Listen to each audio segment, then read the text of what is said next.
Assalamualaikum. Assalamualaikum warahmatullahi wabarakatuh. Selamat sore, halo kawan pajak. Bagaimana kabarnya hari ini? Semoga kawan pajak semua dalam keadaan sehat, usahanya lancar dan segala aktivitasnya lancar. Amin. Baik kawan pajak, Tax Live hari ini kembali hadir menemani kawan pajak semua. Dan tentunya kami hadir memberikan update informasi perpajakan. Untuk itu, sebelum kita mulai diskusi seru kita sore ini, silahkan kawan pajak di-share terlebih dahulu Tax Live kita hari ini ke lebih banyak lagi kawan pajak dimanapun berada, agar informasi yang kami berikan bisa dinikmati oleh lebih banyak lagi kawan pajak.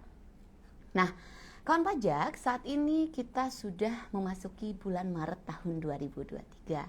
Artinya kita sudah sebentar lagi sampai di penghujung pelaporan SPT tahunan wajib pajak orang pribadi. Nah, seperti kita tahu batas akhir pelaporannya adalah 31 Maret 2023 untuk wajib pajak orang pribadi untuk tahun pajak 2022. Nah, tentunya pertanyaan seputar pelaporan SPT tahunan ini paling banyak ditanyakan. Nah, hari ini yang akan kita diskusikan adalah terkait bagaimana pelaporan SPT tahunan karyawati. Nah, bagaimana pelaporannya yang benar, serta apa saja yang harus dicermati agar pelaporan SPT tahunan orang pribadi karyawati ini benar pelaporannya, lengkap dan jelas. Tentunya bersama saya Elvi Rahmi, dan saya tidak sendiri hari ini, saya ditemani oleh rekan saya, ada Mas Angga Sukmadani Suara. Kami merupakan fungsional penyuluh pajak ahli pertama dari Direktorat P2 Humas, Kantor Pusat Direktorat Jenderal Pajak. Dan hari ini siap menemani ngobrol sore kawan pajak semuanya. Nah, mungkin tadi udah panjang lebar saya, silakan Mas Angga disapa dulu kawan pajak kita yang bergabung hari ini. Ya, halo kawan pajak semua, apa kabarnya nih? Ya, semoga semua dalam limpahan rahmat Tuhan Yang Maha Esa, sehat raganya, maju usahanya, dan juga yang terpenting berkah hidupnya. Baik Ami, sebelum kita lanjut ya materi hari ini, izinkan kami terlebih dahulu nih mengucapkan terima kasih yang sebesar-besarnya untuk seluruh kawan pajak yang sudah melaporkan SPT tahunan orang pribadi. Karena yang menarik nih, data yang kami peroleh nih kawan pajak per hari ini tanggal 9 Maret 2023 jam 7 pagi tadi, ternyata nih kalau kita bandingkan dengan tanggal yang sama tahun lalu nih kawan pajak ya, jumlah pelaporan SPT tahunan orang pribadi ini tumbuh sebesar 21,04%. Wah, 21,04%. Ini angka yang sangat menggembirakan tentunya buat kita ya Mas Angga ya. Dan harapan kami semoga angka ini pun juga menjadi motivasi bagi kawan pajak semua, sebagai pendorong juga untuk kawan pajak untuk segera melaporkan SPT tahunannya wajib pajak orang pribadi tentunya sebelum batas akhir pelaporan, karena lebih awal lebih nyaman. Mas Angga, ini diskusi sore ini pasti seru tentunya ya, karena sangat banyak sekali pertanyaan-pertanyaan yang masuk ke kita terkait ini. Nah, Mas Angga, bagi wajib pajak orang pribadi karyawati, ini waktu zaman saya di KPP juga paling sering ditanyakan juga terkait hal ini. Serta rekan-rekan saya, besti-besti saya, menanyakan juga terkait hal ini. Jadi dalam pelaporan SPT tahunan, terkadang mereka bingung gitu ya dalam pelaporannya. Ada yang mengatakan, aduh saya kan menikah, jadi yang lapor SPT saya cukup suami aja gitu. Itu yang pertama Mas Angga. Ada juga yang menyampaikan bahwa saya memilih kewajiban perpajakan terpisah atau punya NPWP masing-masing nih suami istri. Tapi kenapa kalau saya lapor saya jadi kurang bayar ya? Padahal saya kan udah punya bukti potong. Saya sudah dipotong nih oleh perusahaan saya. Mungkin sebelum kita lanjut ke bagaimana nanti teknis pelaporan, mungkin itu kita dudukkan bersama dulu deh dengan kawan pajak kita. Silakan Mas Angga. Ya, itulah kenapa Mi, kita coba ya tema ini kita angkat dalam Tax Live pada hari ini. Karena untuk karyawati ini agak unik nih Mi, sama kawan pajak semua ya. Kalau kita bicara pelaporan SPT tahunan karyawati, ini ada beberapa kondisi nih yang harus kita cermati nih kawan pajak. Di mana hal ini akan memengaruhi baik terkait dengan bukti potongnya maupun penghitungan dan pelaporan pajaknya. Nah, secara garis besar, kawan pajak, kondisi karyawati ini bisa kita bagi menjadi 3. Pertama, yaitu kondisi karyawati yang dia belum menikah. Nah, ya. Kemudian yang kedua, karyawati yang menikah. Dan ada juga kondisi yang ketiga, karyawati yang hidup berpisah karena adanya putusan hakim. Nah, uniknya nih, Mi, dalam konteks pajak, karyawati yang menikah ini kita bagi lagi nih kategorinya ke dalam 3 kategori lagi. Pertama yaitu karyawati yang menggunakan NPWP yang sama dengan suaminya. Artinya NPWP-nya cuma satu gitu ya, suami digabung istri. gitu ya. NPWP-nya satu aja. Oke. Nah itu kondisi karyawati kawin yang pertama. Kemudian ada juga kondisi karyawati yang menghendaki menjalankan hak dan kewajiban perpajakannya sendiri-sendiri. Oke. Artinya terpisah dengan suami. Jadi si suami punya NPWP sendiri, istri punya NPWP sendiri, gitu ya. Ini kalau di pajak ya kita biasanya mengkategorikan MT atau memilih terpisah. Nah, ada juga kondisi karyawati yang melakukan perjanjian pemisahan harta dan penghasilan, di mana ada hitam di atas putihnya gitu ya. Dan di sini biasanya pajak mengistilahkannya itu PH atau pisah harta. Oke. Nah, kondisi-kondisi ini harus benar-benar nih kita pahami ya kawan pajak semua, baik dari sisi pemberi kerjanya maupun si karyawati yang bersangkutan. Oke, Mas Angga. Artinya Mas Angga, karyawati ini nih, wajib pajak orang pribadi karyawati ini harus benar-benar tahu posisinya di mana nih. Betul. Ya, harus tahu benar-benar posisinya di mana. Apakah tadi sebagai wanita yang tidak kawin atau sebagai wanita kawin? Kalau wanita kawin tadi Mas Angga udah jelasin ya, ada yang gabung NPWP sama suami, NPWP-nya satu, ada betul. yang memilih secara terpisah MT, punya NPWP gitu ya. masing-masing atau MT. Nah, Mas Angga, kalau seandainya nih kita berandai-andai nih dari sekian banyak tadi yang Mas Angga jelaskan, kalau seandainya kawan pajak kita karyawati ini ternyata keliru gitu menentukan posisinya di mana gitu istilahnya ya, itu impactnya seperti apa Mas Angga? Kemana impactnya nanti? Oke, kita bicara impact berarti ya terkait dengan status karyawati. Nah, kita bisa lihat dari dua perspektif nih. Oke. Pertama, kita lihat dari perspektif si pemberi kerja, gitu ya. Kemudian yang kedua, kita lihat dari sisi karyawati itu sendiri. Ya. Misal, kalau kita bicara konteksnya si pemberi kerja, tentu saat menghitung SPT tahunan, itu ya, pajak tahunan, mohon maaf gitu. Pasti kan pada saat pembuatan bukti potong, di situ ada komponen PTKP atau penghasilan tidak kena pajak. Dimana kita sama-sama tahu kan ya, kalau PTKP itu sebagai pengurang dalam penghitungan pajak atau penghasilan kena pajak. Ya. Nah, kalau status PTKP-nya salah, maka kan tentu di situ potensi pajak yang dipotong oleh si pemberi kerja juga salah, gitu ya. Itu kalau kita bicara dari sisi pemberi kerja. Nah, lalu bagaimana kalau kita lihat dari perspektif karyawatinya nih sebagai pihak yang dipotong gitu ya. Nah, kalau bicara dari sisi karyawati itu sendiri, maka ini akan memengaruhi mekanisme pelaporan gitu ya.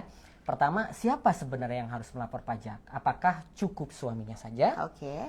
Atau kedua-duanya harus melapor? Suami lapor, istri melapor. Nah, itu dari sisi pelaporan. Tapi kalau kita bicara dari sisi pembayaran, tadi kan kita sudah bicara nih, ketika misalnya pemberi kerja membuat bukti potong, ternyata status PTKP karyawati ini salah, gitu ya. Komponen PTKP-nya tidak tepat, maka nanti ketika karyawati yang bersangkutan mencoba melaporkan pajaknya, entah itu melalui aplikasi e-filing ataupun menggunakan e-form, tentu pada saat penghitungan ulang pajak terutang dalam 1 tahun, ini konsekuensinya bisa menyebabkan pajaknya entah itu kurang bayar atau lebih bayar, gitu Mbak. Impactnya ini ya. semakin seru Mas Angga. Dari tadi saya lihat-lihat ke sini, saya melihat banyak sekali kawan pajak kita yang bergabung hari ini. Semakin banyak, jadi silahkan kawan pajak yang baru bergabung sebelum Mas Angga panjang lebar menjelaskan mengenai kewajiban perpajakan karyawati ini. Saya tadi melihat-lihat ke bawah ini, ternyata ada sudah 300-an lebih wajib pajak kita yang bergabung hari ini. Jadi tema kita hari ini memang sangat menarik. Jadi silahkan, walaupun hari ini yang bergabung adalah karyawan, nggak apa-apa. Siapa tahu kan istrinya bekerja Benar juga sekali. ya. Ini merupakan insight juga bagi kawan pajak kita. Ataupun segera di-share ke teman-teman karyawatinya yang lain, ke bestie-bestinya yang lain ya. Agar lebih ramai lagi teks live kita hari ini. Nah Mas Angga, tadi Mas Angga udah menjelaskan bagaimana pentingnya dan seberapa besar impact dari kita harus mengetahui posisi kita di mana, status tadi itu. Mas Angga, terkait status menikah maupun tidak menikah ini, sebenarnya wajib pajak itu harus menyampaikan juga kepada pemotongnya ya atau pemberi kerja sesuai dengan keadaannya sebenarnya ya. Karena memang pada faktanya di lapangan terkadang wajib pajak melaporkan itu berbeda dengan bukti potong. Ya, jadi terkadang wajib pajak tuh ya kalau dulu yang kita temui terkadang banyak wajib pajak melaporkan sesuai dengan kondisi pada saat melaporkan. Jadinya tapi tidak sesuai dengan bukti potong yang dikeluarkan oleh si pemberi kerja. Nah, ini kan kita merefer ke PTKP tadi. Mas Angga, mungkin bisa dijelaskan secara umum terkait PTKP ini, biasa kekeliruan ini seperti apa sih Mas Angga penyebabnya? Oke, ya Mi, memang terkait dengan hal ini ya, ketika saya jadi akun representatif dulu, banyak konsultasi dari wajib pajak khususnya karyawati mengenai hal tersebut. Nah, misalnya ada yang konsul gini Mi, saya kan statusnya karyawati Pak gitu ya, kawin, tapi kok PTKP di bukti potong saya entah itu 1721A1 ataupun A2 statusnya kok K0 gitu ya. Sementara teman saya yang lain posisinya sama nih statusnya, bukti potongnya TK0.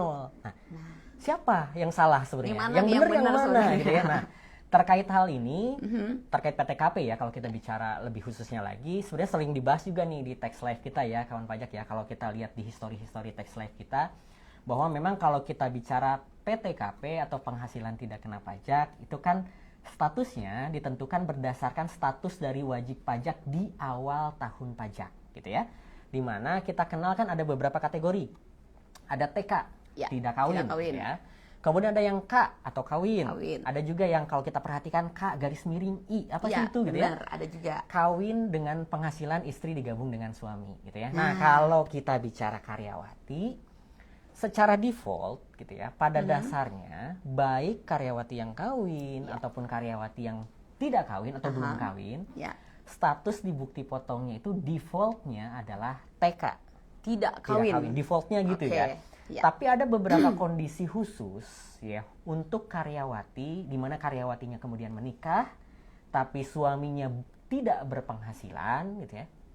Sepanjang dapat dibuktikan dengan surat keterangan dari pemerintah daerah setempat, sekurang-kurangnya kecamatan, maka untuk karyawati kawin tadi, di bukti potongnya, dia boleh menyandang dengan status K, gitu ya. Jadi artinya kalau saat ini kawan pajak karyawati gitu ya, merasa NPWP-nya pisah dengan suami. Artinya misalnya seperti Mbak Ami nih. Mbak Ami punya NPWP sendiri, suaminya punya NPWP sendiri. Kalau kondisinya seperti itu dan di mana suami Mbak Ami punya penghasilan sendiri, maka pastikan status di bukti potong Mbak Ami 1721-nya adalah TK. Itu defaultnya seperti itu. Kecuali udah saya cek pas lapor bener kan ya. Nah, pastikan tuh karena nanti akan memengaruhi juga besaran pajak yang kita kalkulasikan ulang di akhir tahun. Nah, itu kawan pajak salah satu trigger awal nih ya. Jadi di PTKP itu harus benar-benar sesuai. Jadi kalau seandainya wanita kawin dan memiliki NPWP masing-masing, maka defaultnya di bukti potongnya adalah TK. Defaultnya seperti itu. Kecuali untuk kondisi-kondisi khusus. Kecuali memang tadi suami secara nyata tidak berpenghasilan dan ada surat keterangan dari pemerintah baru bisa menjadi kawin statusnya di PTKP. Oke Mas Angga, ini sebenarnya terkait pelaporan SPT tahunan untuk karyawati terutama yang menikah ini memang sangat menarik untuk kita diskusikan ya, karena banyak sekali pertanyaan terkait ini. Nah tadi kan Mas Angga sudah jelaskan untuk wanita kawin yang memilih menjalankan kewajiban secara terpisah, artinya secara sederhananya punya NPWP masing-masing gitu, suami punya, istri punya. Itu untuk istri, bukti potongnya itu defaultnya adalah TK, tidak kawin seperti itu. Itu terkait PTKP. Kalau seandainya, bagaimana untuk tanggungannya? Untuk yang kawin ini, apakah tanggungannya itu ikut ke suaminya tadi, atau tanggungan juga boleh diakui oleh si istri, atau si istri ini layaknya tidak kawin pada umumnya, jadi wanita tidak kawin punya tanggungan juga boleh seperti itu, atau bagaimana Mas Angga? Oke, menarik pertanyaan Mbak Ami. Saya lihat juga sekilas tadi scanning di chat IG ya, sudah ada pertanyaan yang sama serupa menanyakan apa yang Mbak Ami sampaikan. Oke, terkait dengan pertanyaan itu kita coba pahami dulu nih kawan pajak ya. Siapa sih sebenarnya yang boleh dimasukkan dalam tanggungan SPT tahunan kita? Kita kenalkan ya, ada keluarga sedarah, ada keluarga semenda. Nah, bedanya apa? Keluarga sedarah itu kan karena adanya hubungan darah, gitu ya. Sedangkan keluarga semenda itu hubungan perkawinan. Nah, lalu siapa yang bisa menjadi tanggungan? Gitu kan pertanyaannya ya. Yang bisa menjadi tanggungan pajak adalah keluarga sedarah dan semenda dalam garis keturunan lurus plus anak angkat maksimal 3 anggota, ya 3 tanggungan. Siapa saja keluarga sedarah tadi yang dalam garis keturunan lurus gitu ya, bisa ayah, bisa ibu gitu ya, atau bisa kalau ke bawah berarti anak kandung. Itu kalau bicara sedarah. Kalau semenda berarti kalau garis keturunan lurusnya bisa mertua kita, bisa anak tiri kita gitu ya. Jadi kalau misalkan saudara ipar, kemudian saudara kandung gitu ya, itu nggak bisa tuh jadi tanggungan karena kan bukan garis keturunan lurus. Begitu pula kalau misalnya saudara dari ayah atau ibu, contohnya paman. Kalau di Sunda ada bibi juga tante gitu ya. Itu kan tidak masuk tanggungan juga. Nah, untuk wanita tidak kawin, kita ngomongin tidak kawin dulu nih, karyawati tidak kawin. Tanggungannya bisa dimasukkan, tadi anggota-anggota tadi yang sudah saya sebutkan ya Mami, maksimal 3. Maksimal 3? Betul, nah itu untuk wanita tidak kawin. Lalu bagaimana dengan wanita kawin? Nah ini yang sering dipertanyakan. Defaultnya untuk wanita kawin, tanggungan-tanggungan tadi masuk ke dalam komponen PTKP suaminya. Jadi nanti misalnya suami Mbak Ami punya 3 tanggungan gitu ya, maka status bukti potongnya K3. Nah, sedangkan istrinya meskipun emang melahirkan juga gitu ya anaknya ikut berperan di situ ya. Nah, statusnya adalah TK0 gitu ya. Jadi defaultnya itu masuk ke komponen PTKP suami. Kecuali, nah tadi kan ada pengecuali nih, kalau suaminya tidak berpenghasilan, yang dibuktikan tadi surat keterangan dari kecamatan. Ya, kecamatan gitu ya, maka tanggungan-tanggungan tadi bisa dimasukkan ke dalam PTKP istrinya. Jadi di istrinya bupotnya nanti K misalnya garis miring 3 gitu. Oke. Jelas ya kawan pajak, tadi mungkin ada yang menanyakan sekilas juga sudah terjawab dari jawabannya Mas Angga. Artinya memang kalau memang defaultnya tadi itu suami punya penghasilan juga, maka tanggungan itu mengikut ke suaminya. Jadi misalkan tanggungan 3, K3 di suami, istri tetap TK 0 seperti itu ya. Baik, Mas Angga. Tadi kita sudah dari awal kita sudah menyamakan persepsi kita nih mengenai bagaimana sih terkait PTKP-nya karyawati ini untuk wajib pajak orang pribadi. Jadi kita kurang lebih sudah satu frekuensi nih. Kecuali wajib pajak yang baru bergabung nih ya, nanti bisa dilihat ulang juga tayangan ini. Nah, Mas Angga, kita lanjut sedikit lagi nih. Tadi kita sudah sama nih frekuensinya. Sekarang bagaimana teknis pelaporannya?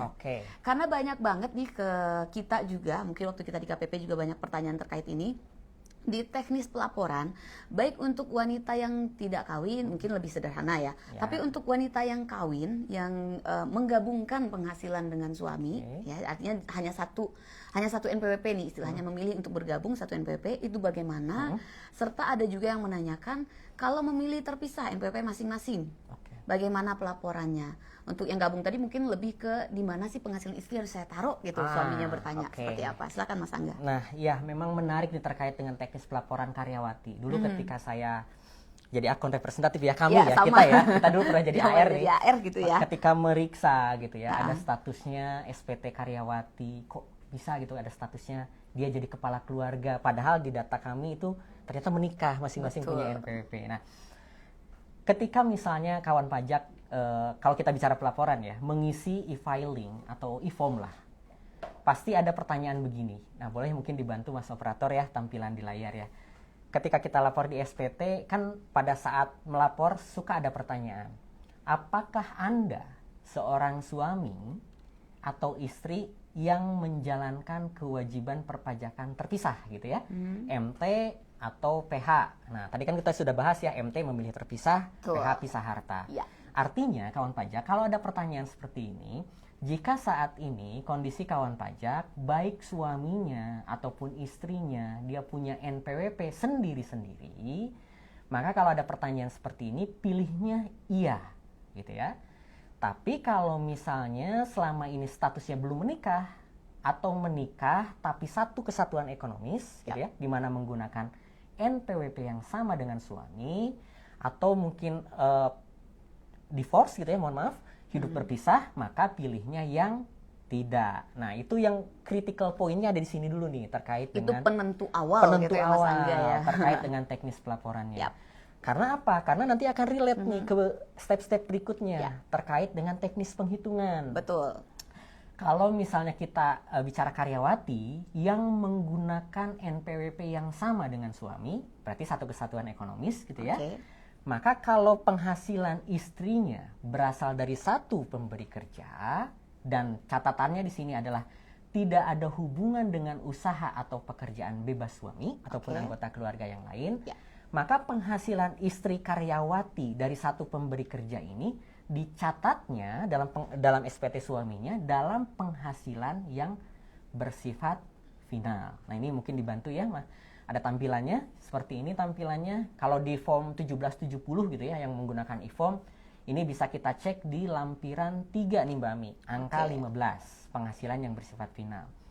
Tapi kalau kita menggunakan SPT 1770S, ini bisa kita jumpai di lampiran 2, angka 13. Nah, gitu ya. Nanti ada pertanyaan nih, kalau kita menggunakan e-filing misalnya. Itu kalau di e-form kan tadi di lampiran-lampiran tadi, lampiran 3 ataupun lampiran 2. Sedangkan untuk yang e-filing, biasanya ketika ada pertanyaan seperti ini, seperti yang tampak di handphone kawan pajak semua, apakah Anda memiliki penghasilan yang sudah dipotong final?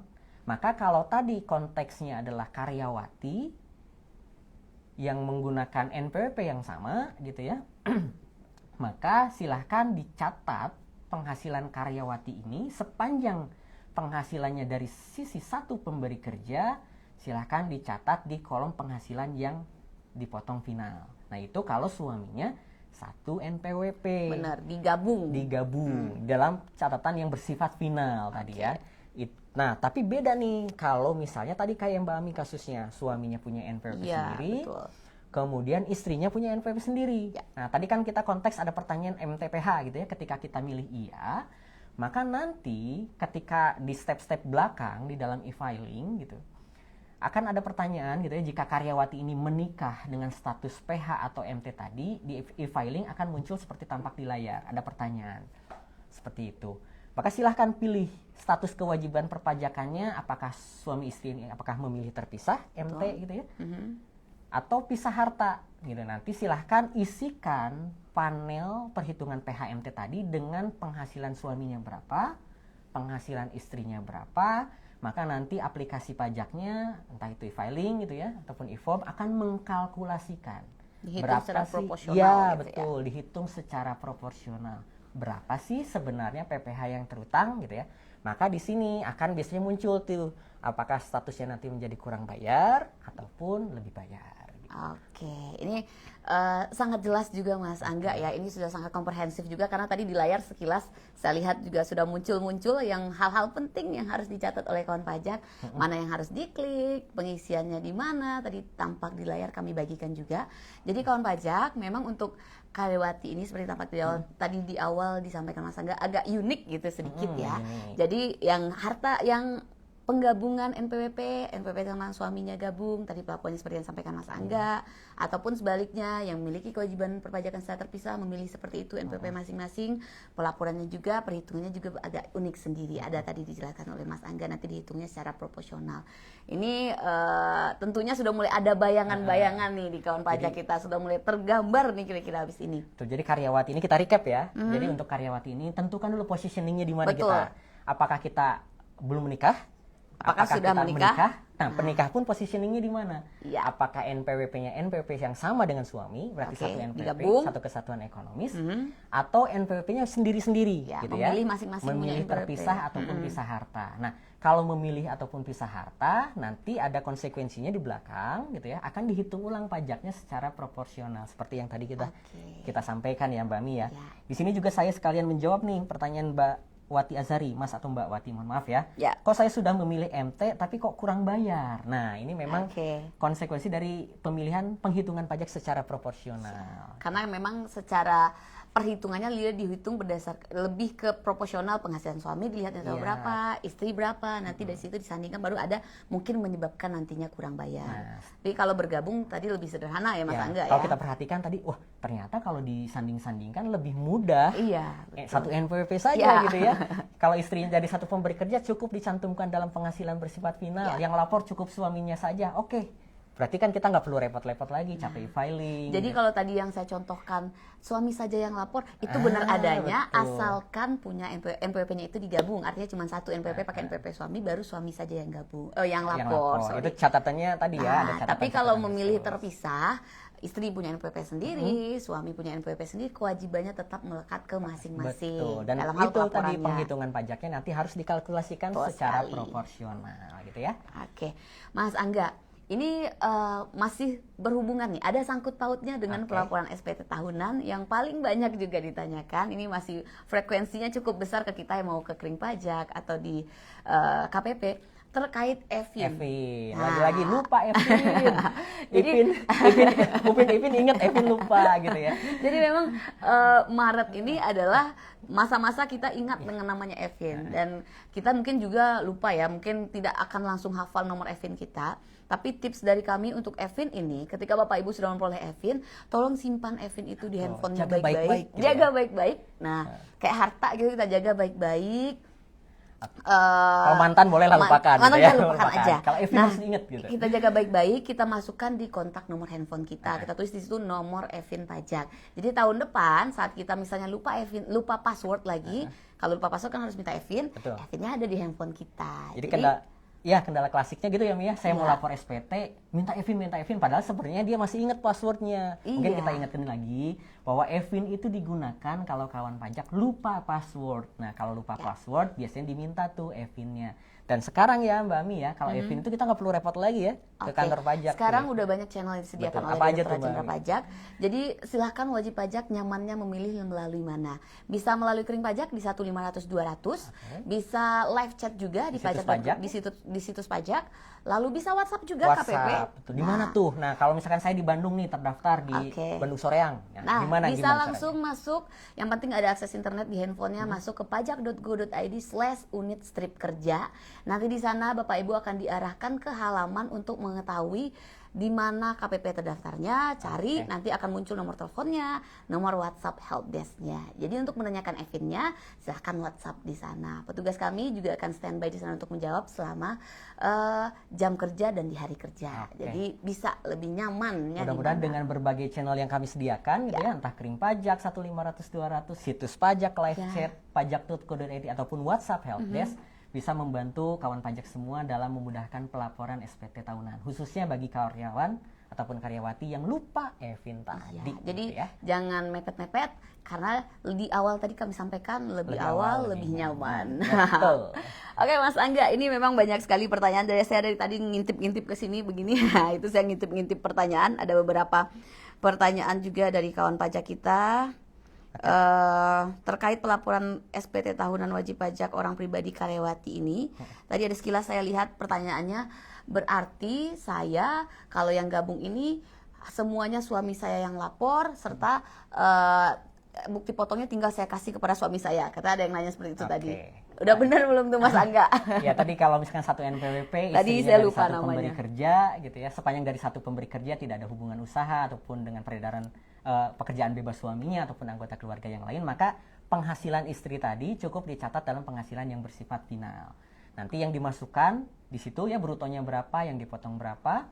Sedangkan untuk suami yang melaporkan atas penghasilan suaminya saja. Sesederhana itu tuh kalau digabung. Betul. Tapi kalau kawan pajak sekarang positioningnya adalah punya NPWP sendiri, baik itu suaminya ataupun istrinya, maka pastikan ketika lapor e-filing ataupun e-form, ketika ada pertanyaan apakah Anda menjalankan kewajiban perpajakan terpisah gitu ya, PH atau MT, dipastikan memilih iya gitu ya. Karena itulah mekanisme yang benar, nanti pajaknya akan dihitung ulang secara proporsional. Oke. Gitu. Sudah lugas, terjawab semua terkait hal itu. Ini senada semua rata-rata pertanyaannya. Untuk Evin juga sudah kami sampaikan tadi bagaimana cara mendapatkan Evin jika lupa, bagaimana. Tapi ada juga mungkin Mas Angga untuk Evin ini yang baru terdaftar mungkin memang belum memperoleh Evin. Ya. Untuk Evin itu bisa juga di WhatsApp tadi untuk ke KPP terdaftarnya tentunya nanti. Untuk orang pribadi pun kalau misalkan aduh susah nih kalau gak biasa gitu ya, Iya. kalau online udah deh saya mau datang langsung sekali Boleh ngobrol juga. boleh. Untuk orang pribadi silahkan kunjungi kantor pelayanan pajak terdekatnya untuk orang pribadi. Untuk peminta Evin boleh di kantor pajak terdekat gitu, mohon maaf. Silakan membawa fotokopi identitas, KTP gitu ya, ataupun fotokopi NPWP-nya. Oke.